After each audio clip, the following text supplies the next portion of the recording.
कमरे में जाकर अपने मदर द्वारा प्रेजेंट किए गए इस गिफ्ट को ओपन करने लगती है। क्लेरा ने जैसे ही गिफ्ट को ओपन किया तो उसके अंदर एग टाइप का एक अजीब सा स्ट्रक्चर बाहर निकलता है। ऐसा लग रहा था कि उस एग के अंदर कुछ मौजूद है, लेकिन उसे खोलने की चाबी क्लेरा को वहाँ पर मिल ही नहीं रही होती। क्लेरा जब गिफ्ट के बॉक्स को और अच्छे से देखती है तो उसके अंदर एक छोटा सा लेटर मिलता है जिसमें साफ साफ लिखा हुआ था कि जो भी तुम्हें चाहिए वो सारी चीजें इसके अंदर है। अब यहाँ क्लेरा सोचने लगी कि इसकी चाबी तो दी नहीं है तो फिर इसे ओपन कैसे किया जाए। थोड़ी देर में ही कमरे के अंदर क्लेरा के फादर आ जाते हैं और वो कहते हैं कि हमें क्रिसमस पार्टी में जाना है। क्लेरा और उसके दोनों भाई बहन एक्साइटेड रहते हैं और तैयार हो जाते हैं क्रिसमस पार्टी में जाने के लिए। वो सभी लोग जल्द से जल्द कार में बैठ गए और चल पड़े उस बड़े से ऑर्गेनाइजेशन में जहाँ पर अब तक की सबसे बड़ी क्रिसमस पार्टी होने वाली थी। दरअसल क्रिसमस की पार्टी को उस आदमी ने ऑर्गेनाइज किया था जो क्लेरा और उसके भाई बहनों के गॉड फादर भी होते हैं। वो तो क्लेरा की फैमिली से बहुत ही ज्यादा क्लोज थे। क्लेरा को थोड़ी देर में ये पता चलता है कि जो ये अंडा बनाया गया है वो और किसी ने नहीं बल्कि उनके गॉड फादर ने बनाया था, मेरी मदर के कहने पे, क्योंकि उनके गॉड फादर बिजनेसमैन के साथ साथ एक अच्छे इंजीनियर भी होते हैं जो बहुत ही अजीब तरीके की इन्वेंशंस करते थे और टेक्नोलॉजीज बनाते थे। क्लेरा के मन में काफी सवाल चल रहे होते हैं, इसीलिए वो उस छोटे अंडे को लेकर अपने गॉड फादर के पास चली गई थी।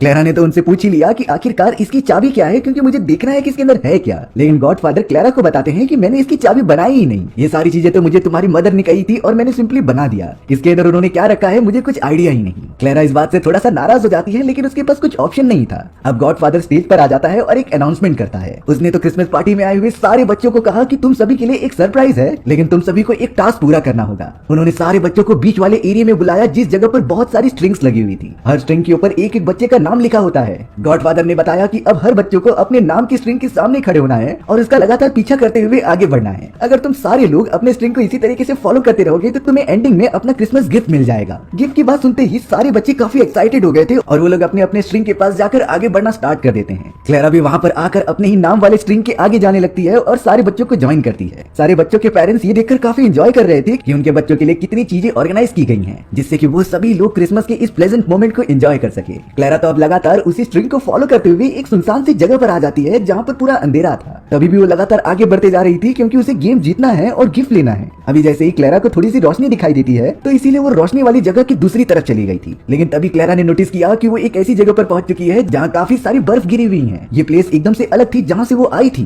लेकिन फिर भी यहाँ क्लेरा सोचने लगी कि ये सारी चीजें गेम का एक पार्ट है और उसे ये सारे प्रोसेस कंप्लीट तो करने ही होंगे। क्लेरा तो अब जल्द से जल्द उस जगह पर जाकर आगे बढ़ने लगी एक ट्री के पास जो बहुत ही ब्यूटीफुल तरीके से जल रहा था। क्लेरा जब उसके पास गई तभी उसे पेड़ के नीचे एक चाबी दिखाई देती है, जिसे देखकर वो तुरंत ही समझ गई कि शायद ये वही चाबी होगी जिससे कि मैं एग ओपन कर सकती हूँ। पर क्लेरा जैसे ही उस चाबी को लेने जाती है तभी एक चूहा उसे लेकर भागने लगा था। क्लेरा तो लगातार उसका पीछा कर रही होती है वो चाबी लेने के लिए, क्योंकि इस चाबी के बिना वो एग ओपन नहीं कर सकती और ये बिल्कुल भी पता नहीं कर सकती कि उसकी मदर ने उस एग के अंदर क्या रखा था। क्लेरा तो अब उस चूहे का लगातार पीछा करने लगी जो कि बर्फ से जमी हुई नदी को पार करके दूसरी तरफ चला जाता है। अब वो पूरी बर्फ टूटने लगी थी जिससे कि क्लेरा समझ जाती है कि मुझे इसके अंदर नहीं जाना चाहिए। वो बिल्कुल भी नहीं समझ पाती कि आखिर वो चूहे को पकड़े कैसे। तभी उसे साइड में एक ब्रिज दिखाई देता है जिससे कि दूसरी तरफ जाया जा सकता था। उसी ब्रिज के साइड में एक अजीब सी स्टैचू खड़ी हुई होती है। वो स्टैचू इतनी ज्यादा रियल लग रही थी कि क्लेरा उसे टच करके देखने लगी। क्लेरा भी एक समय पर एकदम चौंक गई कि ये सारी चीजें रियल कैसे हो सकती हैं और इतने ठंड में ये स्टैचू टूट कर गिरी क्यों नहीं। खैर ये सारी चीजें छोड़कर क्लेरा पूरा फोकस करती है उस चूहे के ऊपर और अब वो ब्रिज के ऊपर चढ़ के वहां से क्रॉस करते हुए दूसरी तरफ जाने लगी।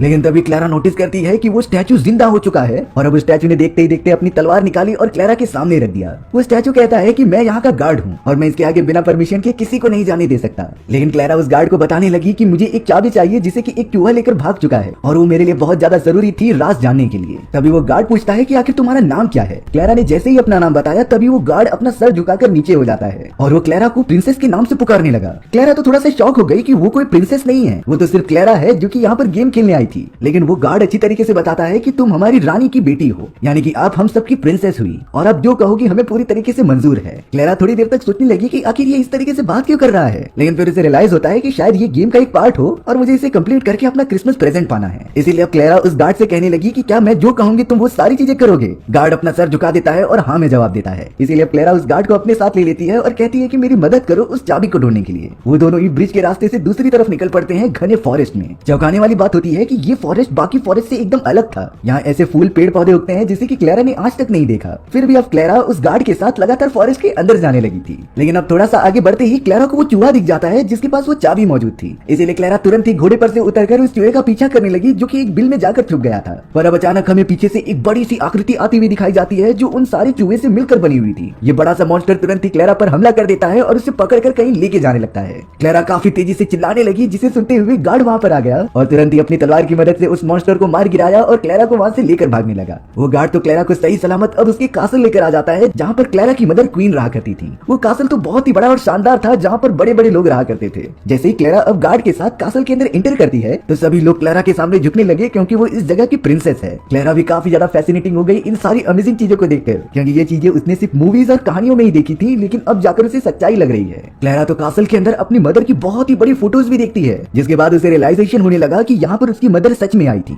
अब क्लेरा चलते हुए महल के एकदम सेंटर वाले इलाके में पहुंच जाती है, जहाँ पर कुछ लोग पहले से ही मौजूद थे। वहाँ पर तो एक बहुत ही अच्छी फेरी होती है जिसका नाम सुगर प्लम था। वहाँ पर तो उसके साथ और भी लोग होते हैं जो क्वीन के लिए काम किया करते थे। सभी क्लेरा को देखकर काफी खुश होते हैं, क्योंकि ये पहली बार था जब क्लेरा इस दुनिया में आ रही थी। सुगर प्लम तो अब क्लेरा को बताती है कि तुम्हारी मदर शुरुआत से ही इस जगह को चलाती थी, लेकिन कुछ सालों पहले वो वापस कहीं दूर चली गई और वापस आई ही नहीं। तभी जाकर क्लेरा उन्हें एक बुरी खबर देती है कि मेरी मदर और आप सभी की क्वीन बीमारी के कारण पिछले साल ही मर चुकी थी। ये बातें सुनकर सुगर प्लम और वहाँ मौजूद सारे के सारे लोग एकदम से शॉक हो जाते हैं, क्योंकि ये चीजें उन्हें तो बिल्कुल पता ही नहीं थी। और वो सभी अपनी क्वीन की मरने की खबर सुनकर एकदम से मदहोश हो गए। उन्हें कुछ समझता ही नहीं कि आगे चलकर वो अकेले क्या करेंगे। लेकिन यहाँ क्लेरा को कुछ अजीब लगने लगा, इसीलिए वो उन सभी से कहने लगी कि मुझे अपने घर वापस जाना है, क्योंकि मेरे फादर और मेरे फैमिली वाले मेरा वेट कर रहे होंगे। और यहाँ सुगर प्लम क्लेरा की सारी डाउट्स क्लियर करती है कि ये एक अनोखी दुनिया है, जहाँ पर तुम्हारी मदर शुरुआत से एक क्वीन की तरह रहा करती थी और तुम यहाँ की प्रिंसेस हो। लेकिन इस दुनिया में बिताए गए कई साल तुम्हारी दुनिया में एक एक सेकंड्स के बराबर होते हैं, जिसका मतलब सिंपल ये है कि तुम यहाँ पर कितने भी साल बिताओ, जब तुम वापस अपनी दुनिया में जाओगे तो सभी को ऐसा लगेगा कि कुछ हुआ ही नहीं हो। लेकिन फिर भी क्लेरा को समझ में नहीं आ रहा था कि वो यहाँ पर करे क्या। अब यहाँ क्लेरा सुगर प्लम को बता रही होती है कि मैं जब यहाँ पर आई थी तो एक बहुत ही इंपॉर्टेंट चाबी को एक चूहा लेकर भागने लगा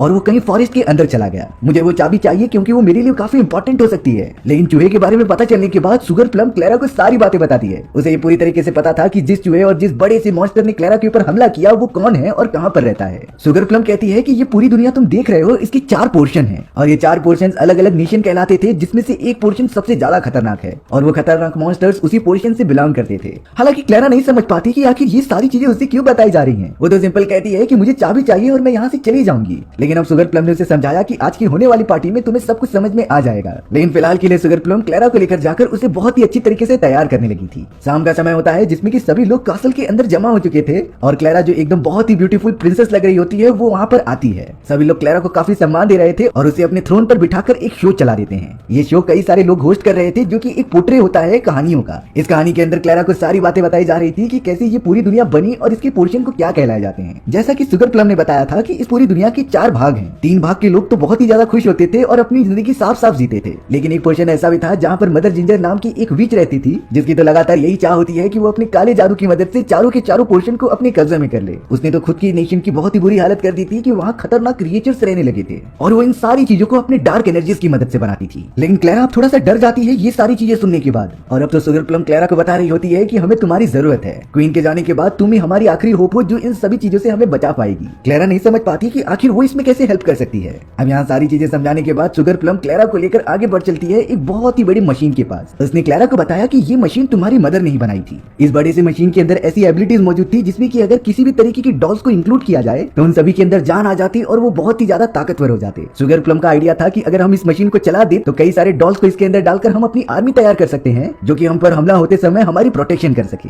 लेकिन अब इस मशीन को ऑन करने और चलाने का तरीका तो क्वीन ही जानती थी, पर अब वो तो हमेशा हमेशा के लिए चली गई हैं। और अब सुगर प्लम की इसी वजह से सारी होप खत्म हो चुकी थी इस मशीन को चालू करने के लिए। क्लेरा भी अब अपने मदर द्वारा बनाई गई उस बड़ी सी मशीन को पास जाकर देखने लगी थी। तभी उसे चाबी का एक निशान दिखाई देता है और ऐसा सेम निशान क्लेरा के उस एग में भी मौजूद था जैसे कि उसकी मदर ने गिफ्ट में दिया था। क्लेरा तो अब सुगर प्लम को बताने लगी कि शायद इसकी और मशीन की चाबी सेम टू सेम है और इस वक्त वो चाबी उस चूहे के पास है जो कि चौथी पोर्शन में रहता था। यानी कि उन्हें अब किसी भी हालत में वो चाबी ढूंढनी ही होगी जिससे कि ये मशीन चालू हो सके। अब तो यहाँ क्लेरा ने भी डिसाइड कर लिया था कि वो इतनी ब्यूटीफुल दुनिया को खत्म होने नहीं दे सकती। वो तो पूरी कोशिश करेगी इस दुनिया को बचाने के लिए और ना ही ये किसी गलत हाथों में पड़ जाए। क्लेरा ने ये भी डिसाइड किया कि कल वो 4th पोर्शन की तरफ जाएगी, उस जगह में जहाँ मदर जिंजर रहा करती थी, क्योंकि उसी जगह पर तो उसे वो चाबी मिलेगी जो चूहा लेकर भागा था। हालांकि क्लेरा को थोड़ा सा डर लग रहा होता है, लेकिन वो पूरी तरीके से तैयार हो चुकी थी। क्लेरा तो अगले ही दिन पूरी तरीके से तैयार होकर कुछ सोल्जर्स को अपने साथ चलने के लिए कहती है, क्योंकि उसे अंदाजा था कि 4th पोर्शन इतना भी ज्यादा इजी नहीं होगा। वहाँ पर तो उन्हें कुछ मुसीबतों का सामना तो करना ही पड़ेगा। क्लेरा तो अब जल्द से जल्द अपने सारे सिपाहियों को लेकर उस जगह पर पहुंच जाती है जहाँ से डार्कनेस और खतरनाक चीजों की शुरुआत होने वाली थी। वो जैसे ही एक ब्लैक फॉरेस्ट के एरिया में पहुंचते हैं तभी अचानक क्लेरा के साथ आए हुए सभी सिपाहियों को नीचे से कोई खींचने लगा। ये वही खतरनाक चूहे होते हैं जो आने जाने वाले सभी को मार गिराते थे।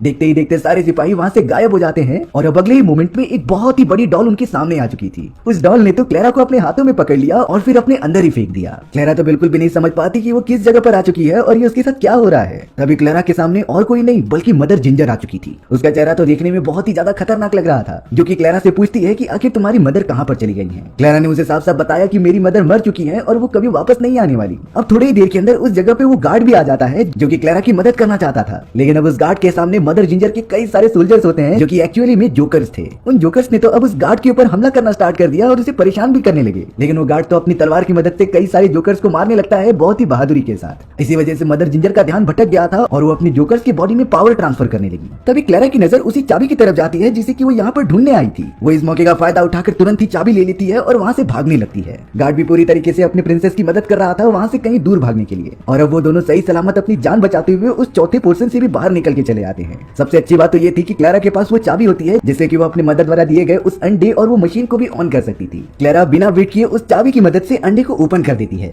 लेकिन उस अंडे में से अचानक अजीब तरीके की म्यूजिक की आवाज आने लगी। क्लेरा थोड़ा सा डिसअपॉइंटेड हो गई क्योंकि उसे लगा कि इस अंडे के अंदर कुछ अजीब सी चीज होगी जो उसके मदर से रिलेटेड हो, लेकिन इसके अंदर तो एक अजीब सा गाना बज रहा था जो उसके किसी काम का नहीं। इसीलिए क्लेरा बहुत ही ज्यादा नाराज होकर गार्ड के साथ अपने कासल की तरफ चली गई। लेकिन यहाँ क्लेरा को थोड़ी सी खुशी इस बात की होती है कि वो शुगर प्लम के लिए ये चाबी लेकर आ गई जिससे कि वो मशीन को एक्टिवेट कर सकती थी। शुगर प्लम भी इस बात से बहुत ज्यादा हैप्पी हो जाती है और क्लेरा को शाबाशी देती है। चाबी मिलते ही शुगर प्लम तुरंत ही मशीन के पास गई और उसे ऑन करने लगी। देखते ही देखते वो पूरी मशीन एक्टिवेट हो जाती है और प्रोड्यूस करने लगती है कई सारे खिलौनों को जिसके अंदर पूरी तरीके से लाइफ आ जाती थी। शुगर प्लम ने तो कई सारे टॉयज की एक आर्मी बनाना भी स्टार्ट कर दिया जो काफी पावरफुल और